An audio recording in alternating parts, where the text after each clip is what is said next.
Jalaluddin Muhammad bin Ahmad Al-Mahali Jalaluddin Abdurrahman bin Abu Bakar As-Setoh As-Suyuti. Semoga Allah Subhanahu wa taala berikan keberkahan dari ilmu mereka tersebut. Bismillahirrahmanirrahim. Masih surah Al-Baqarah, lanjut kepada pelajaran yang lalu. A'udzubillahi minasyaitonirrajim. Bismillahirrahmanirrahim. Faqala ta'ala, Allah Subhanahu wa taala berfirman, Innal ladzina kafaru sawa'un 'alaihim a'anzartahum am lam tunzirhum la yu'minun.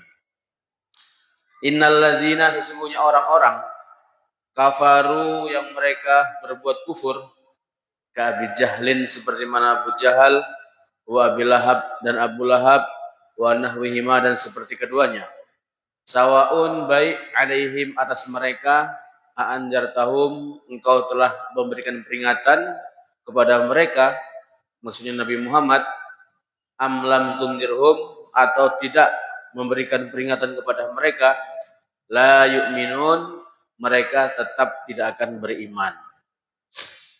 Ini salah satu ayat yang mana dalam ilmu Allah Subhanahu wa taala itu perkara yang akan datang sudah diketahui. Allah Subhanahu wa taala sudah mengetahui siapa-siapa yang akan kafir, siapa-siapa yang akan beriman, siapa-siapa yang akan munafik. Maka Allah menegur,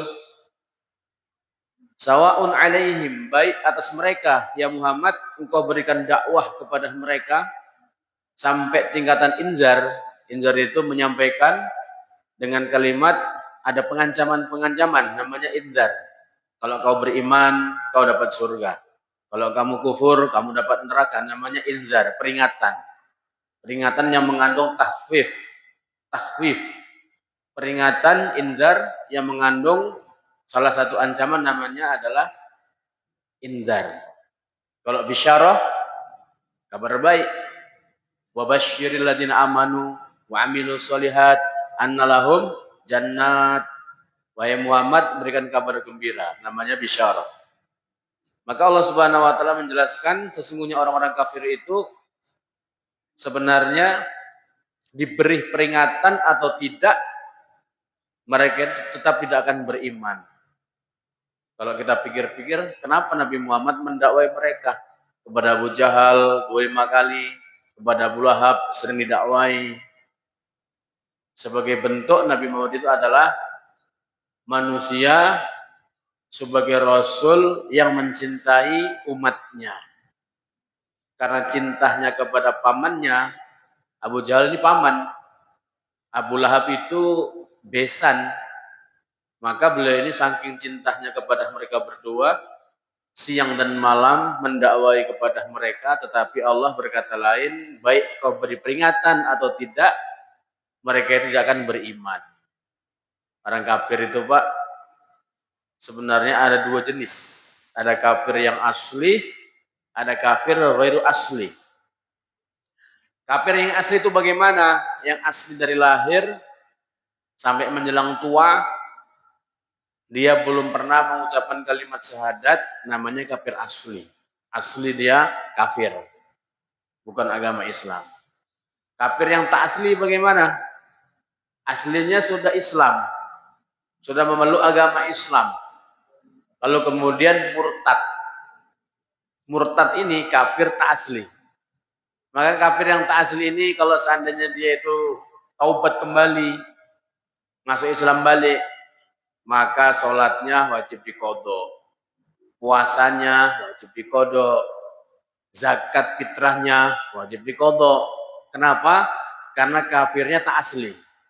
Kafirnya sebab murtad.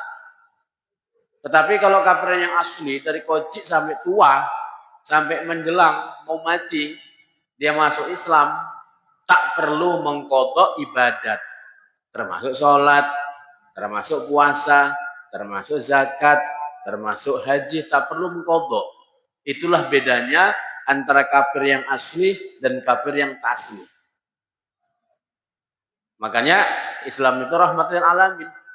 Pak Ustadz, ini orang kafir dari awal, mau menjelang sakarul maut, masuk Islam, asyhadu alla ilaha illallah wa asyhadu anna Muhammad Rasulullah, maka kalimat itu menebus semua dosa.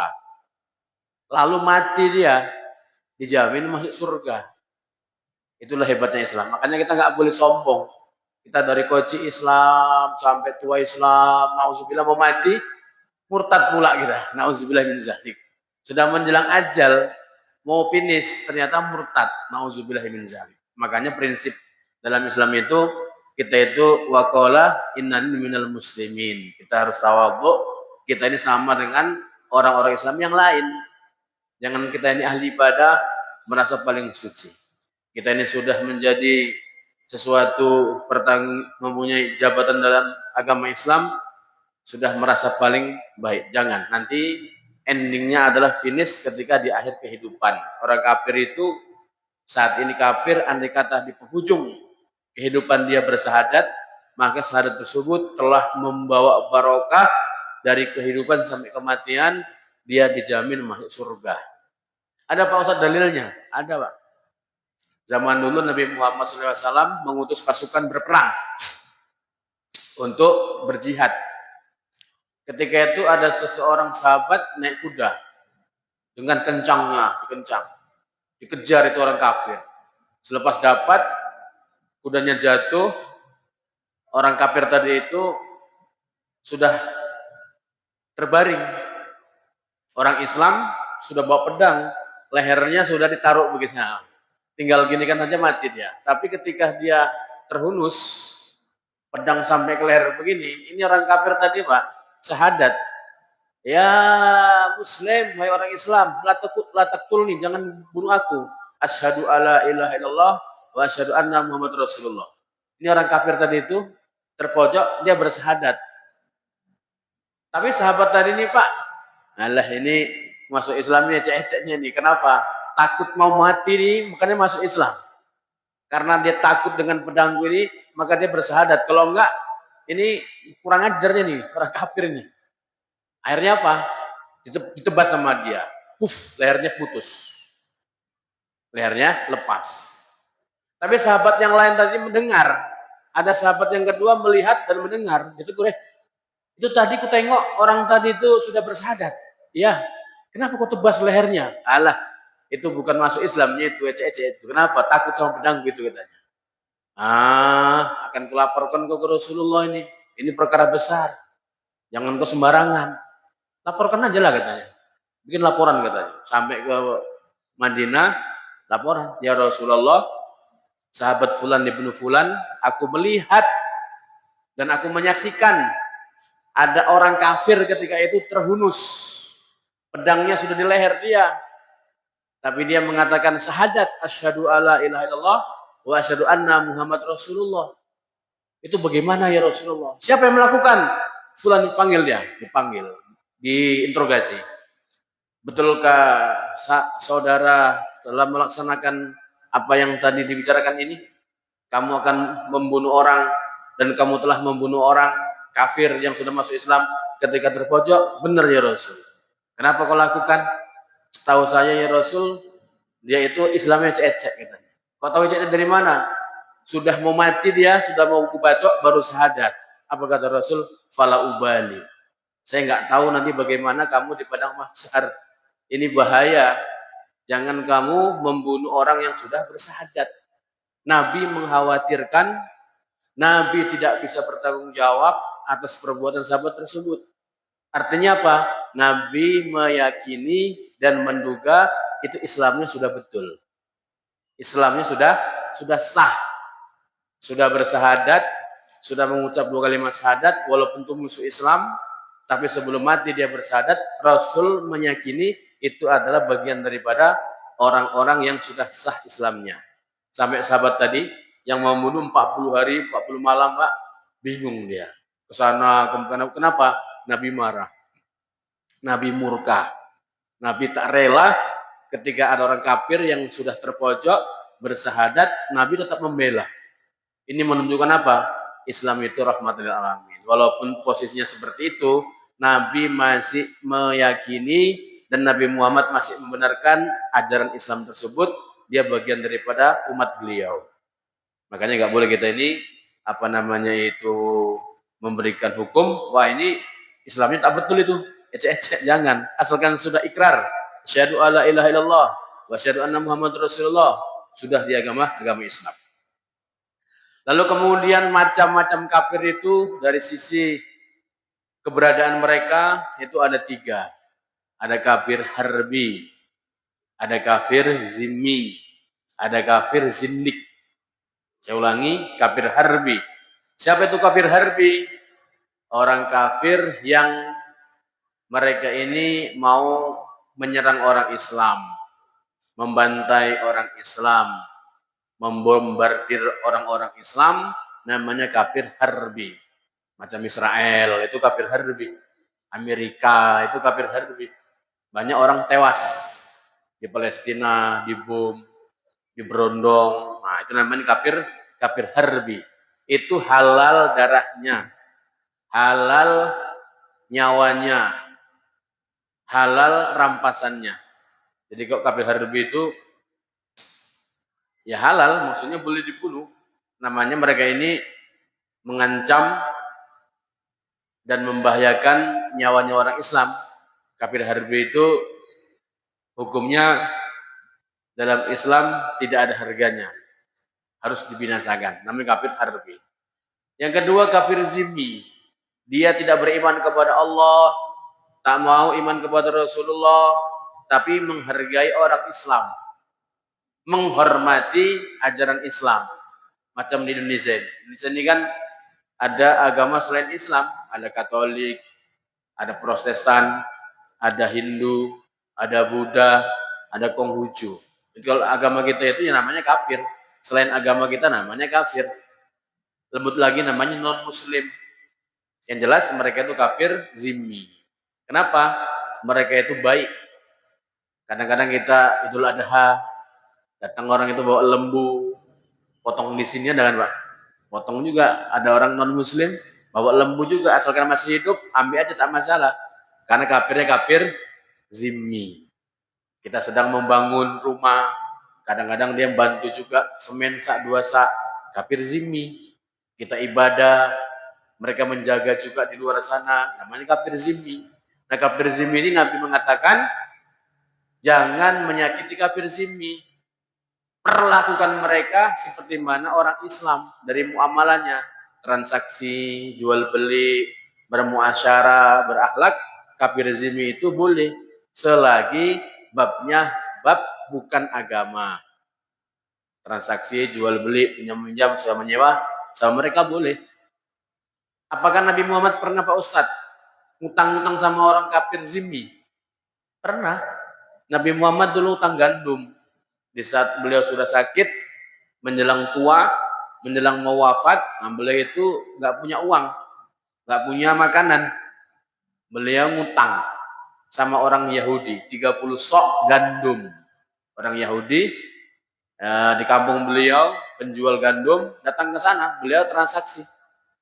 Sah-sah saja, tak masalah. Yang nggak boleh itu, kalau kita itu kafirnya kafir harbi. Jangan sampai kita diam-diam, ternyata dibantai sama mereka. Kafir zimmi, kafir harbi, kafir zimmi. Yang ketiga kafir zindik. Kafir zindik itu bagaimana Pak Ustadz? Dia mengimani Allah, mengimani Rasulullah, mengimani kitabullah. Tapi ada sebagian yang ditolak. Ada hukum-hukum Islam yang sudah jelas, nggak khilafiyah, yang dia amrun qat'i, perkara yang sudah pasti dalam Quran, tapi sama dia diingkari. Contoh Pak, contoh ini banyak ini. Ini mohon maaf, kadang-kadang ini nggak cocok sama hati, sama orang tadi itu dinafikan. Biasanya itu apa? Tentang Al-Quran poligami itu.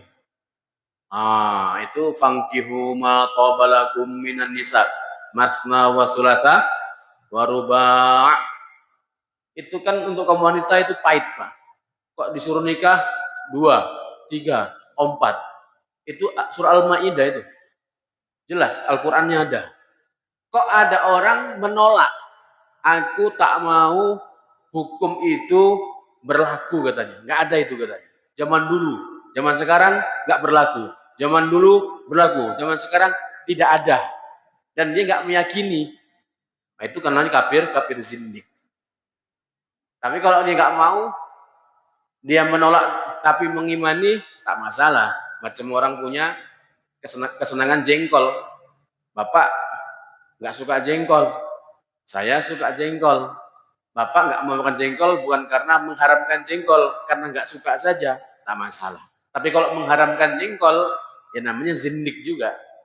Jadi menghalalkan yang haram atau yang menghalalkan perkara yang halal diharamkan, perkara yang haram dihalalkan, namanya zindik. Dia kafir dalam beberapa hukum yang jelas, itu bisa menarik kafir zindik. Makanya kita harus belajar seluruhnya. Belajar tafsirnya, belajar hadisnya, belajar fikihnya, belajar usul fikihnya, asbabun nuzul, asbabul wurud. Agar apa? Agar sempurna hukum-hukum itu jangan sampai diamandemen. Satu huruf saja, satu huruf dari Al-Quran kita nafikan atau kita buang dengan sengaja, faqad kafaroh, maka dia hukumnya kafir. Kafirnya kafir zindik. Hukum-hukum itu bisa menjadikan kafir zindik. 3 ya, kafir harbi, kafir zimmi, dan kafir zindik. Khatamallahu ala qulubihim. Khatama telah menyentempel, menutup Allah ala qulubihim atas hati-hati mereka, aitoba'a alaiha. Fala yadkhuluha khairun, maka sekali-kali tidak akan masuk kepada mereka kebaikan. Jadi orang kafir itu diantara secara bahasa artinya adalah kufrun, kufur, kofer. Kafaro, yakfuru, kufron. Isim fa'ilnya kafirun. Apa itu kafir? Orang yang kafir. Kalau kufrun, perbuatannya. Bapak tengok koper. Koper itu kan tas, koper namanya. Nah, kenapa dikatakan koper tas? Menutup. Pakaian di dalam, handphone dalam, uang dalam ditutup. Namanya cover. Orang kafir itu menutup hatinya dari kebaikan. Apa itu kebaikan? Kalimat la ilaha illallah Muhammadur Rasulullah ditutup oleh mereka, nggak dimasukkan dalam hati. Makanya namanya kufur. Sehingga dikatakan kafir orang yang menutup diri dari kebaikan. Sebenarnya nggak kasar itu Pak. Kalau kita terjemahkan, orang yang kafir itu orang yang menutup diri dari kebaikan, bukan kasar. Kan dulu pernah viral itu. Nggak boleh mengatakan kafir, harus toleransi, harus non muslim. Sebenarnya kalau kita bahas, kafir itu orang yang tak mau membuka kebaikan dalam hatinya, ya lembut. Siapa itu kafir? Apa itu kafir? Orang yang menutup hatinya dari kebaikan. Siapa itu kafir? Orang yang tak membuka hatinya daripada kebaikan. Namanya kafir. Nah, si Abu Jahal, Abu Lahab, ini sudah nas. Dalam Quran juga sudah ada tabat syada Abil Habiu watab. Abu Lahab sudah dinas dalam Al-Quran. Abu Jahal sudah banyak hadis-hadis yang menerangkan tentang kekafirannya. Nah, kafir itu salah satu amalan yang akan kekal selama-lamanya di neraka. Nauzubillahi min zalik. Tidak ada dosa yang paling besar melebihi kafir. Tidak ada dosa yang sangat besar melebihi syirik. Bedanya Pak Ustadz, syirik dengan kafir. Kalau syirik bisa jadi orang tersebut orang beriman, tapi dalam ibadahnya itu dia mensyarikatkan sesuatu. Syirik itu bisa jadi orangnya itu penyembah Allah, hatinya itu Muhammad Rasulullah, tapi dalam ibadahnya itu memasukkan atau mencampurkan antara perkara hak, perkara batil, sehingga dia menjadi syirik, menduakan. Iyyaka na'budu wa iyyaka nasta'in. Hanya menyembah kepada Allah dan hanya minta tolong kepada Allah. Tapi datang juga kepada badukun. Bagaimana Pak? Tiap hari iyyaka na'budu wa iyyaka nasta'in. Nyembah kepada Allah, minta tolong kepada Allah, pas sholat, siap sholat, datang ke orang pintar katanya. Wah, ya nanya ini Mbak, kenapa? Ini ladang saya sering dicolongi maling sawitnya. Bagaimana Mbak? kira-kira siapa ini malingnya katanya. Tanya sama dukun, Mbak. Kata Mbak dukun, sebentar. Kau bawa dulu ayam warna merah, ayam jago warna merah, ayam putih yang betina, sama telur angsa 3 katanya. Sama minyak nyonyong 1, kembang kantil 3. Diputar-putar di baskom. Tengok-tengok, malingnya nggak jauh dari kau itu. Pokoknya sekitar kau itu malingnya katanya. Terima kasih Mbah katanya. Dikasih uang. Berapa maharnya ini? 400.000, kadang gopek dikasih itu. Bapak tengok hadis Rasulullah. Man atakahinan wa yusaddiqu bima yaqul lam tuqbal sholatuhu arba'ina yauman. Nabi bersabda, barang siapa datang kepada Mbah Dukun, membenarkan, mempercayai cakapnya Mbah Dukun, maka sholatnya 40 hari, 40 malam tertolak. Makanya ini Pak, nampak-nampaknya ini di negara kita itu banyak Mbah Dukun nih.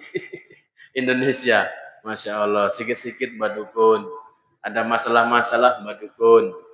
Masya Allah, ini bagian daripada Islam, bagian daripada orang beriman, tapi dalam akidahnya itu mencampur adukkan sesuatu jahiliyah, namanya kemusyrikan. Kalau kafir totalitas, nggak percaya sama Allah, nggak percaya Nabi Muhammad, namanya kafir. Makanya syirik dengan kafir itu berbeda.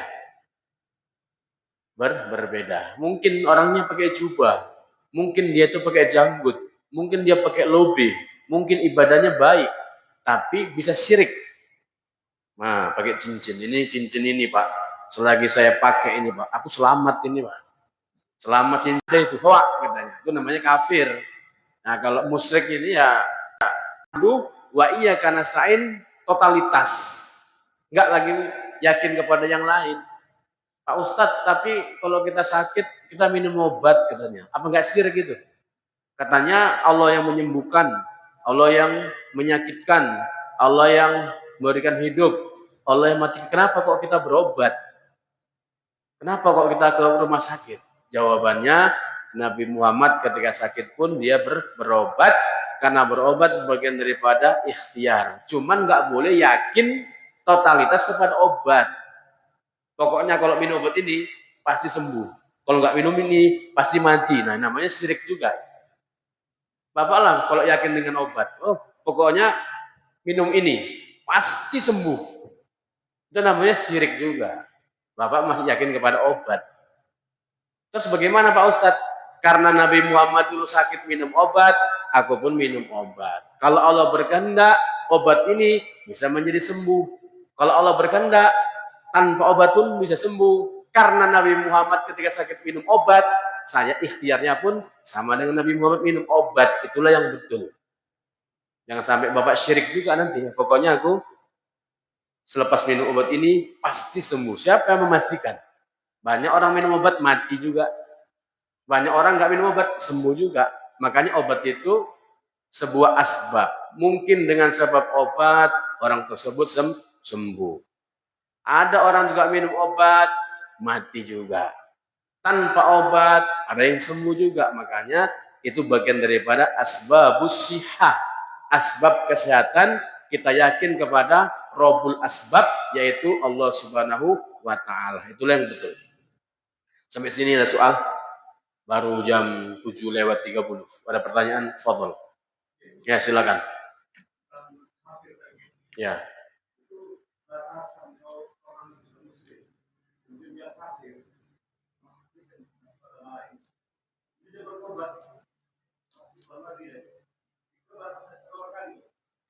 Berapa kali Pak Ustadz dari Islam dia murtad? Islam lagi, murtad lagi. Islam lagi, murtad lagi. Sampai berapa kali sama Ustadz? Sampai nyawa yughir. Selagi nyawanya masih dalam jasad, dia murtad, Islam sah. Murtad lagi, Islam sah. Kapan Pak Ustadz? Berapa kali? 1000, 2000, 3000? Nggak ada hitungan. Selagi dia masih hidup, dari murtad kepada Islam tetap diterima. Ukurannya apa? Ukurannya nyawa. Cuman jangan bolak-balik Pak. Ini Islam, murtad lagi. Islam lagi, murtad lagi. Islam lagi, murtad, mati dia. Nah, ini masalah. Ada juga di zaman sahabat begitu, Pak. Di zaman sahabat dulu, sahabat ini jumpa dengan Nabi Muhammad, beriman dengan Nabi Muhammad, pergi ke Persia dia, ke Persia. Di sana tengok, oh, Tuhan mereka kok banyak kali Tuhan patung-patung, patung-patung begitu. Ini sahabat terkesan. Namanya kalau nggak salah An-Nukhai. Nukhai. An-Nukhai itu terkesan pulang-pulang bawa oleh-oleh, Pak. Bawa patung ke Madinah. Nabi marah. Apa yang dibawa itu? Patung ya Rasul. Akhirnya disuruh tobat lagi. Masuk Islam lagi. Jadi artinya di zaman dulu pun ada seorang sahabat yang merantau negeri jauh sampai ke tempat orang-orang penyembah berhala, hatinya terpesona, pulang-pulang patung itu pun ada. Cuman disuruh bertobat lagi masuk Islam. Dan nggak ada batasan. 2 kali, 3 kali, 4 kali nggak ada. Selagi masih hidup dan masih bernapas, masuk Islam, diterima Islamnya. Apalagi? Silakan.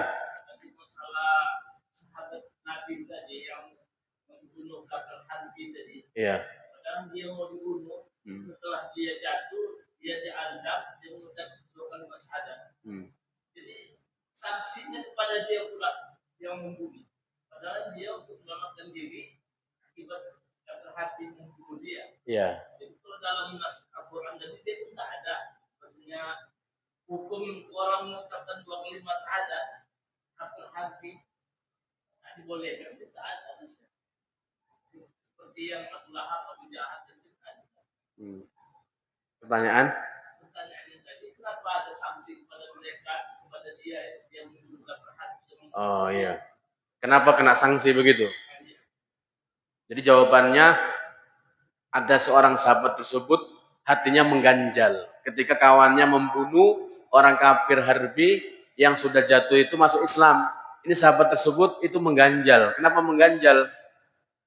Ini ada orang kafir tapi sudah masuk Islam. Kenapa dibunuh terus?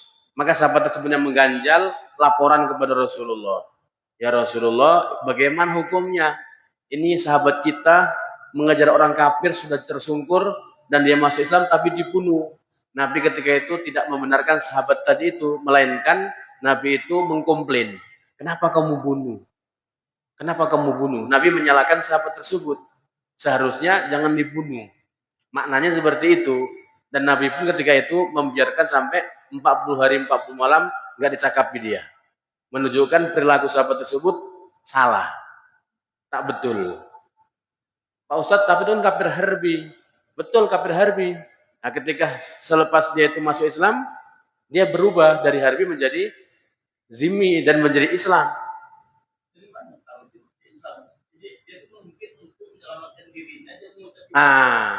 Ini pasalnya, betul. Pak Ustadz itu kan untuk pelindung diri saja. Daripada mati, masuk Islam kan selamat.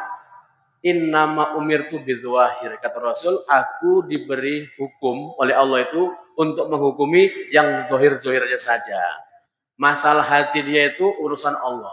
Ketika dia bersyahadat asyhadu alla ilaha illallah wa asyhadu anna Muhammad Rasulullah, zahirnya, lahirnya sudah Islam. Udah hukumnya Islam. Tapi kan takut, itu namanya kita menghukumi perkara yang batin. Qalbun kan batin, lisan kan zahir. Itulah fungsinya Nabi Muhammad. Innama umirtu bidzawahir. Aku diperintahkan memberi hukum yang zahir-zahir saja, yang nampak-nampak saja. Hati bainallah. Tunggu, biar pas dulu.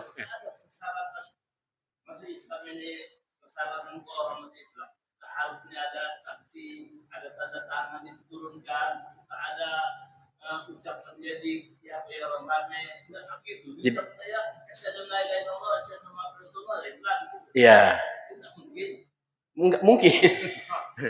Islam itu Pak tidak mempersulit. Tidak ada harus, Islam itu tidak harus bersaksi Islamnya disaksikan orang begitu kan? Maksud Bapak begitu kan? Masuk Islam harus ada saksinya. Islam ini kan ada peraturannya, ada mungkin dia udah kepepet, dia udah tahu juga harus awal darahnya terbunuh, dia mau bunuh kita. Jadi dia kita bunuh saya dan lain-lain merasa makhluk saja dibunuh. Setelah oleh apa dia membunuh, itu habis Islam. Bapak ceritanya ini dalam kitab Hikayatus Sahabah. Ya, di dalam hadis sahabat seperti itu, sahabat tersebut oleh Nabi Muhammad tidak dibenarkan. Artinya Nabi ingkar dengan perbuatan sahabat yang sudah membunuh orang kafir yang masuk Islam di medan perang. Jadi masuk Islam Pak Ustaz harus ada gurunya, harus ada yang membimbingnya, harus ada saksinya. Idealnya seperti itu. Namun Nabi Muhammad SAW ketika itu membenarkan Islamnya orang kafir tersebut. Jadi sudah sah, menurut Nabi Muhammad sudah sah. Kenapa? Nabi mengingkari pembunuhan tersebut kepada pelakunya. Sehingga beliau mengatakan, saya tidak bertanggung jawab nanti di akhirat, bagaimana nasibmu? Bagaimana pembunuh tersebut? Baik, Bapak, tadi apa? Orang yang sangat jahat, Pak. Ya. Tak pernah sholat, tak pernah puasa, tak pernah zakat. Tiba-tiba suatu hari dia mau tobat. Apakah sholat puasa itu wajib hukum itu, Pak? Orang Islam yang jahat, Pak Ustadz, mungkin dia itu malas. Bukan jahat, tapi malas. Malas itu menjadi jahat. Sesuka pengen Minum tua, minum khamar, tak mau sholat, tak mau zakat, tak mau puasa. Menjelang usia tua 60-70 tahun, dia bertaubat, Pak Ustadz. Apakah wajib mengkodok semuanya itu? Jawabnya wajib. Wajib mengkodok sholat? Wajib. Mengkodok puasa Ramadan? Wajib. Zakat fitrah dikodok? Dia wajib. Karena apa? Dia muslim. Yang tak muslim, yang tak wajib mengkodok, yang kafir yang asli. Kafir yang tak asli wajib mengkodok, apalagi muslim yang pendosa. Dari segi taklif tetap wajib mengkodok. Tetap wajib mengkodok sholat. Apalagi? Ya.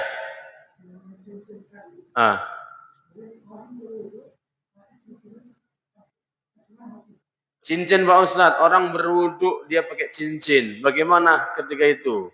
Sunnahnya dilepas. Seperti Nabi Sulaiman, Nabi Muhammad SAW. Kalau beliau itu wudhu, dia dilepas. Pak Ustadz kalau nggak dilepas bagaimana? Kalau memang diyakini air mengalir dan dibuka begini, ya hukumnya sah-sah saja. Tapi kalau dia sampai tingkatan mengikat, menjadi hail penghalang air, wudhunya tidak sah. Jadi cincin dua model. Cincin yang bisa diputar-putar ketika wudhu, air masuk, nggak masalah, jangan dicopot. Tapi kalau dia dipakai, nggak bisa diputar-putar, dia mengikat dia, namanya hail penghalang. Tapi sunahnya dicopot. Nabi Muhammad pakai cincin. Nabi Sulaiman pun pakai cincin. Nabi Sulaiman cincinnya itu Pak, dilepas kalau mandi, taruh di luar dia, masuk ke dalam kamar mandi. Cuman zaman sekarang jangan bawa seperti itu. Copot taruh di luar, bapak masuk, keluar, hilang udah. Zaman Nabi Sulaiman begitu Pak, cincinnya copot taruh di luar, beliau masuk kamar mandi. Tapi dia keluar masih ada lagi di situ. Teslah Bapak, cincin keluar situ nanti ya, masuk ke dalam nanti. Nanti loh, kemana cincin gue nih? Rahib dia hilang. Jadi ya, kunut.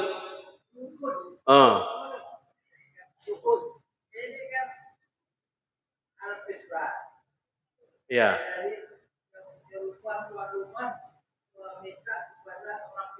Orang pintarnya. Hujan. Ya, kalau ritualnya dukun, Bapak tengok ritualnya nih.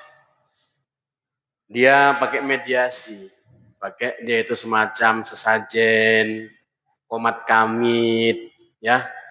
Ada juga ucapan-ucapan dia itu yang bukan Islamis, minta bantuan bukan kepada Allah, minta bantuan kepada dayang-dayang segala macam, itu disebut dengan kahin yang namanya dukun. Itulah yang dilarang Nabi Muhammad.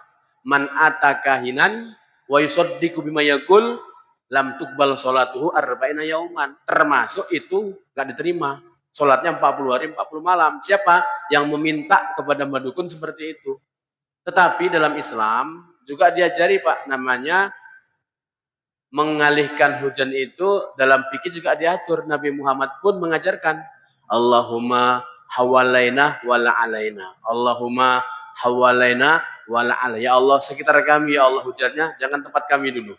Ya Allah kesanakan dulu hujannya jangan tempat kami. Itu namanya istighosah, minta tolong kepada Allah lewat zikir, lewat doa. Itu boleh. Karena mediasinya adalah doa kepada Allah. Kalau mediasinya itu nanti Bapak bilang sama kemanten ya, jangan sampai mandi sebelum aku pulang. Jangan mandi dulu sampai acaranya selesai. Habis lari itu, nggak mandi betulan. Habis mereka hubungan badan, tak mandi-mandi dia. Itu namanya mediasi apa? Mediasi jahiliyah. Kok hujan ini Wak katanya? Komplain yang punya rumah. Ditanya sama mbak dukunnya, kamu tadi mandi nggak? Mandilah Wak, orang kami habis berantem kok mandilah katanya. Nah ini disalahkan sama dukunnya. Gara-gara kemantennya mandi maka hujan. Jangan salahkan saya lah katanya.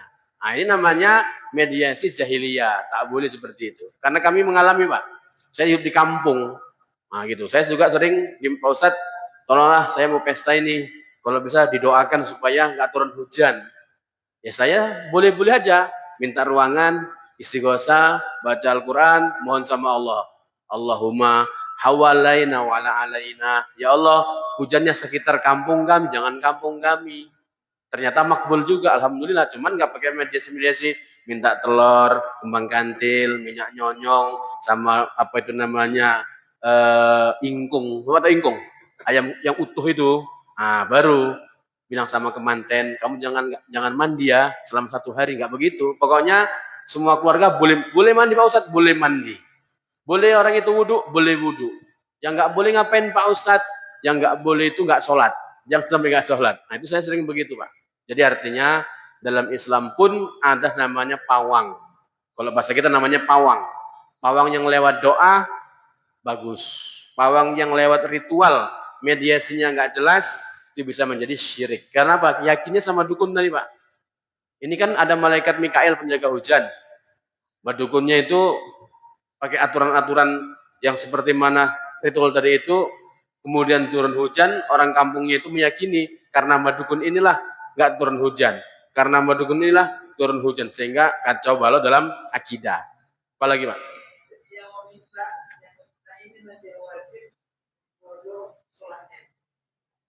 Kenapa Pak?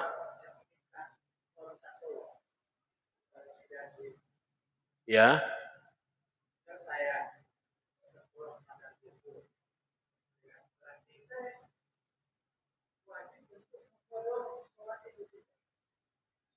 Kurang paham soal Bapak bagaimana? Bapak untuk minta Mbak Dukun, ya.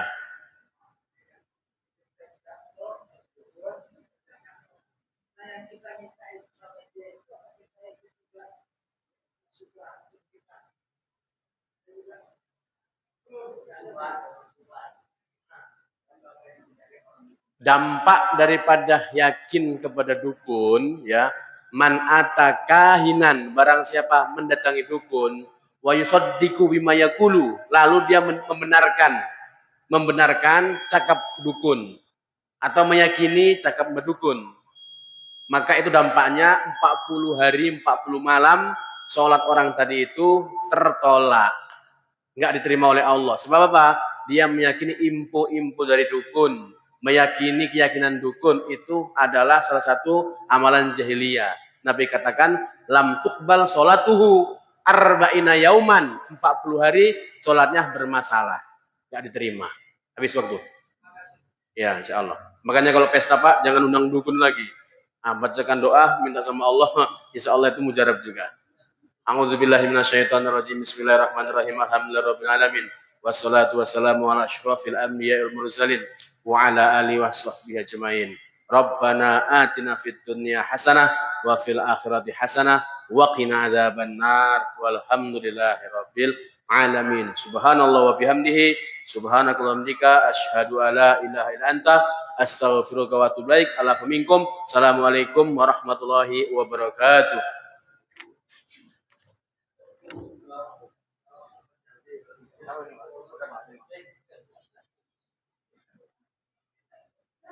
Oh